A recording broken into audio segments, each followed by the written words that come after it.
God bless you. I'm Matthew Brown. Thank yous for tuning in to another show of MLB Presents, Reaching People and Changing Lives. I'm with my panel again. We had such a wonderful time last week. I've invited them back, and that's Curtis Lean Bass from IBM, Dr. Dana Moore, a chiropractor, and Reverend Sean Smith, a project manager for IBM. We're delighted. Welcome back. I had so much fun with y'all. It was wonderful. Yes. And so, listen, let's just kind of jump into it. Hot topics. What's up with George Zimmerman?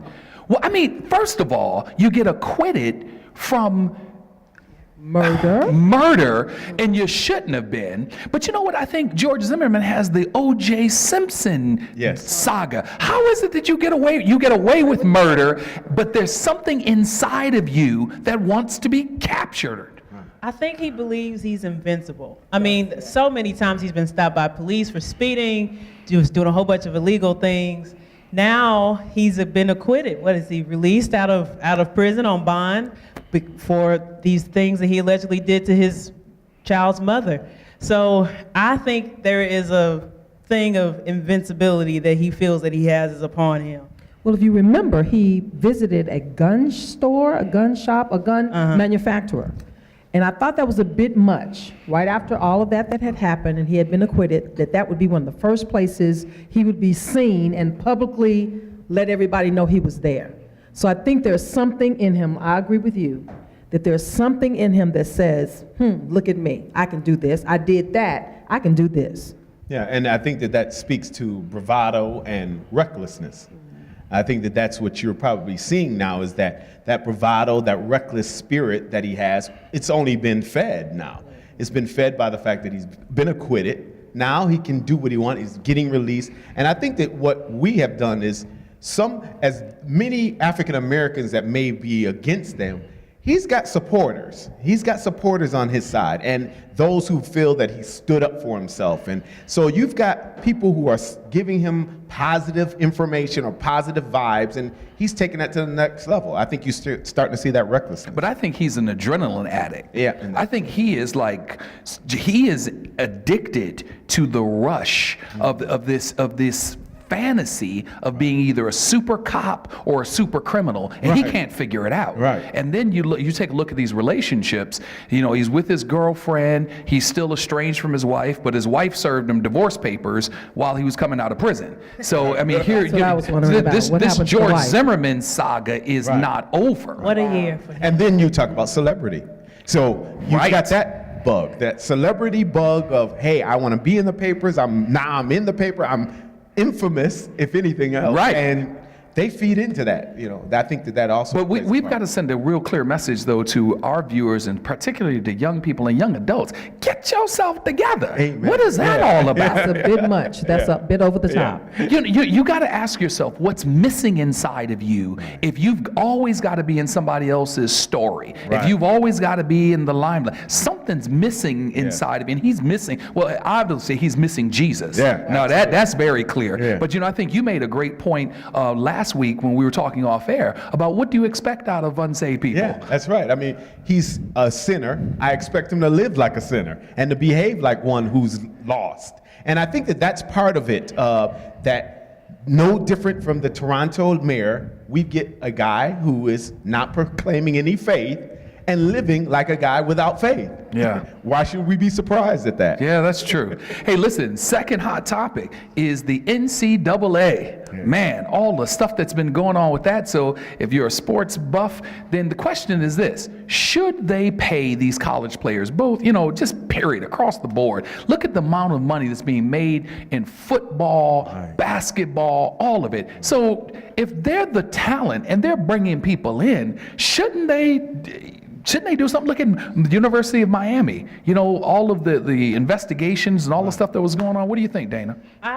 I don't think they should get paid. First of all, I went to university. I know. Here we are. Yes. Let me help you. I went to the University of Kentucky. Those guys live like celebrities. Okay. They had the wonderful apartments with chefs and flat screen TVs. Their beds were more comfortable than ours. They had on-call tutoring. They didn't have to take classes. So they have all the luxuries that just normal students like we didn't have. So I was like, once you have to go through your studies like we did, but when you get finished or if you go to the pros, that is your reward to me. I mean, your education is your reward. I don't think that they should get a check or some sort of compensation for doing what they do. That's why you came to the school. That's why you went to a big name, a Big Ten school, so that you can get the exposure that you want, so that you can go to the league that you're choosing to go to. I don't think they should get checks. No. I totally disagree. I think that, now, you know, I know this. I didn't play college athletics. I tried out, didn't make it, but I was an athlete. So I was an athlete, and I spent a lot of time with them. The thing is, the industry for football is $1 billion industry, and the students can't work. They're not allowed to work because of the possible improprieties with working. So they're not allowed to work. Their job is football or basketball or whatever their sport may be. And they're bringing all that money that supplies all those wonderful things that their university does. So they're doing all of that. Their image is used in video games, and yet they can't get a dime out of it. That's unfair. And a lot of them have come from some meager families, poor families, and those families are still struggling at home while their sons are in college. I think that they should get a stipend. And I'm a parent of an athlete. That's right. And to, the picking up and the dropping off and the materials, and this was just in high school, and watching how they really have to balance all of those other responsibilities, that it does make you start thinking, because I really thought about it with the gentleman who graduated from University of Alabama. Right. I can't remember his name right now. He plays pro ball. Okay. And his father almost got in trouble with him for, talking to people about him getting paid. So you think about it. Maybe if they don't get paid, like you said, get a check. What about having an account for them, where there is something saved for them? Along with their diploma, they get something at the end of graduation because they have put a lot of time. Yes. And think about the ones who get hurt. Yes. Yeah. And they can't go any further. That's key too. And I think that would be, maybe that's an option. It's a hot topic, and I think I come down sort of where you are, Curtis. I think that they need some level of stipend, but it needs to be accrued. It needs to knock off their bill or help them with a food balance, give them a card, not money to dissuade that, but there ought to be some kind of compensation. Listen, we've only got just a few minutes left in this segment. And have you guys heard of this thing that's going across the country now? It's called the knockout game. If you haven't heard of it, let me tell you what happens. I saw the video. It is amazing that innocent people are walking down the street, and either a group of kids, and listen, and I'm gonna say it's primarily black people. It's black, they're in the urban core, and they run up and they hit a person and they knock them out. 9 people have died in various different states, and they call this a game, and they're filming it. They're uploading it to YouTube and uploading it to all these other social media. It is a heinous, it is a terrible, terrible thing. What's wrong with our young people that they would see violence of that nature as funny? Yeah, I think that this culture is a lot more violent than it ever was. And I think that I know a lot of those techniques and a lot of those things used to be part of gang initiations. And I'm not sure if this is where this knockout started, from the gang initiations. But I think that the real scary part of it is today we have social media. And so the YouTube craze and the number of hits that something like that will get will only perpetuate it happening throughout the country. I think those things, that's what really scares me. And our youth are really caught up into being famous and having something or saying a voice. Because again, like we talked about, something's missing where you need everyone to hear your voice all the time.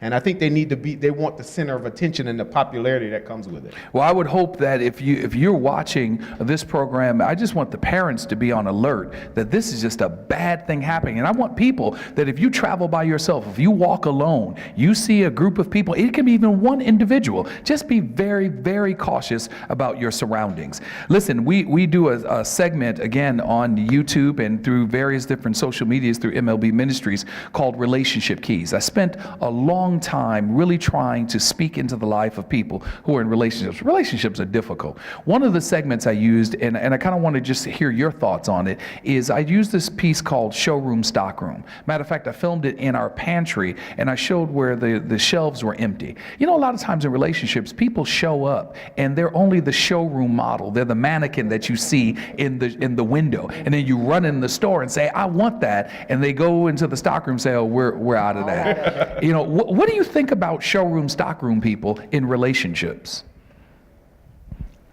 I will say, first of all, whenever you talk about that again, I want to know exactly when so I can tell all of my friends. But it's that, like you were saying, it's that the representative showing up. And you're right, you get attracted to that person that's been presented to you, or that action, you know, whatever they present to you. And I remember one of the mothers one time told us that when you do meet somebody, you need to meet them in different environments. Church, movies, concert, dinner, breakfast, you know, meet for breakfast. So, not dinner and then breakfast, but meet for breakfast. Meet for breakfast. Well, come on, church. So, and so you can see how you relate to each other in those different environments. And because I think a lot of times you get so caught up in just whatever one environment that you meet them in that you don't know about the stockroom. Sure. What happens when you need to see how we're going to be as together when we're at a work function or a church function. Right. A lot of times they may be different. I think people fear rejection, and that's probably one of the roots to why they show a different part of themselves versus their real self. I think that they feel their feelings of inadequacy, that whether it be through your career, spiritually, your past, where you've come from, those types of things, and just fear. And I believe that those are the things that's the reason why people just show their representative, as you say. But I mean, just by presenting your true self to somebody, you, or by not presenting your true self, you rob the person that you're trying to make a relationship with the ability to get to know you for you, your flaws, your insufficiencies, the good parts about you, and the parts about you that aren't so good. So. Yeah, I think, and to that point, I think that we as men, I know men, we put on a show. You know, we meet a woman, or we're going to meet one for the first time. It's all about the show. And I know women, it's the same thing. I mean, it's all about a show. That first meeting, those first few dates are a show. It's a fake person and a fake person you're meeting. That's not what you're going to get 6 weeks from that time. But I think that's part of the game. I think that you have an understanding of that. But then what we're finding now is that a lot of those people, that's all they've got. That's it. What you saw was what you got. They don't even know themselves. And that's a greater problem. They don't know who they truly are. Right, and I think that that's a really scary part, because a lot of people are trying to find themselves still, and then trying to find a mate. And when you're trying to find someone, you haven't found yourself. Trying to find a mate, there's a problem. You're going to have a problem. That's a disconnect. Yeah, if you're in the hunt for yourself and someone, you're going to miss both of you. You're going to miss both of you. You're going to miss both of you. Absolutely. You know, it is very important that you never meet someone in the winter and marry them in the spring, because you have to go through a season. You got to go through a whole cycle. I like what you said about you got to meet them in different environments, because in the stockroom, you're more than just church. You know, how can I bring you home, or can I take you to an event without you embarrassing somebody? You know, can you accept the life that I live, you know, and all of those little nuances. It's important, though, if you're going to be in a relationship, that if you're attracted to their showroom, then you've got to watch to see whether they have the things that they showed you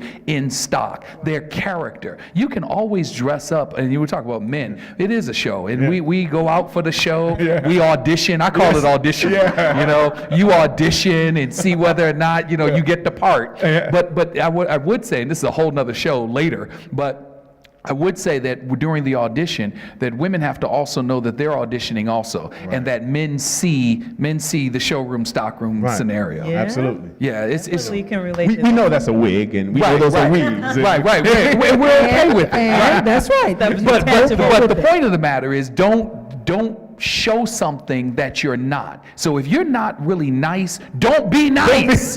Don't be nice for dinner, and then all of a sudden you're in a relationship and you're with the Tasmanian devil. You're talking, where did that come from? But also remember too, when we talk about the stockroom, that don't keep that last relationship packed away in a box on the bottom shelf and bring it out later and expose it all in the new relationship. Next on MLB relationships. That's great. That's a whole nother That's a show whole that nother we have show. to deal with. Because you know what? The point is, I often say that you can't say hello until you say goodbye. That's right. Right. Yeah, you cannot do that. But that's a whole relationship show that's coming soon. Listen, let's get to a fun part of our segment. We did Pyramid last week. Yeah. Now we're going to do a little segment called Preach. Now this is what's going to happen. Since we're all churchy, what we're going to do is you're going to pick a piece of paper from this particular bucket. And whatever is on this paper, you have to announce what it is, and you got to preach on it for 10 seconds. Okay? So Let's start with the preacher. I'm not No, a preacher, but I let's- play one on TV. all right, go ahead, Curtis. Pick one. Oh my. Okay. All right. Okay, here we go. So, let's start with you, Curtis. Wow. What'd you get? Wow. My topic today will be on contact solution. You have to know that once you make that contact, he will, yes he will provide Yes, he the will. solution. Amen. Amen. All right, Dr. Moore, contact solution. That's a good one. All right, mine is toaster. I have to do a sermonette on toaster. All right. Well, let's see. So when the theme of a toaster, now what you want to do is put the bread or the waffle in the toaster. Because the goal is to brown the bread and to get it prepared so that you can eat. Well. The scripture says that I have prepared a table before you okay, in now. the presence of your enemies. All right. Now you can put your problems in the toaster. You can put your enemies in the toaster, Right now, all and right. they can burn into hell, into the hell fire. But the Spirit of the Lord says, Don't forget the butter. "Don't forget the bottom." Excellent. Great message. Great message. Mine is brush. Brush. Brush. Isn't that Yes. ironic? Yeah, that's a tough one. Brush. That's a topic. Well, I know that Moses saw the burning brush, right? Okay. Oh, that was bush. But it was brush. Brush. Well, you know, one of the things that we must do, Jesus said, is that we must remember that there's some people, you can't take everybody with you. Some people you just got to brush on by. All Some right. people you got to push away. And so, you know, some people you got to brush them like a wave and just get them out of your hair and get them out of your body. Some people you just can't have around you. You must put your trust in God and brush away the enemy. Praise the Lord. Yes. That's all real good. Mine's is hanger. Hanger. So let me tell you, my dear friends, when you have a hanger, Well, Lord, there's stuff that will hang on you, Well. and there's things that you will hang up. But I want you to tell you that Jesus was hung up for my hang up. So I can turn my hanger in, because he was already hung up for my hang up. And the church said, praise the Lord. So wasn't that a lot of fun? That was a lot of gotta do fun. that one again. That was great. It's important. Let's talk about that real quick before we move to our next segment. Let's talk about the fact that people don't laugh anymore. What's up with particularly people in church, that just don't appreciate humor? And do we take ourselves so seriously that we can't laugh at ourselves?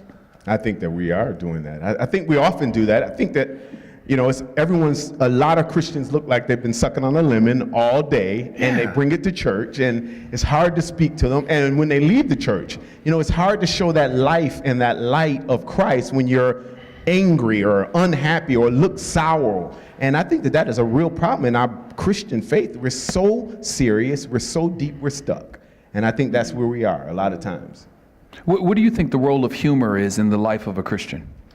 Well, I mean, definitely laughter, the scriptures talks about laughter and what it does to your spirit. And I just feel like sometimes we're so hung up on the situation. We're so hung up on what's bothering us or what's ailing us that it shows on our face. It shows in our disposition. It takes over our spirit, and laughter and being joyful is not it, but God just wants the total opposite.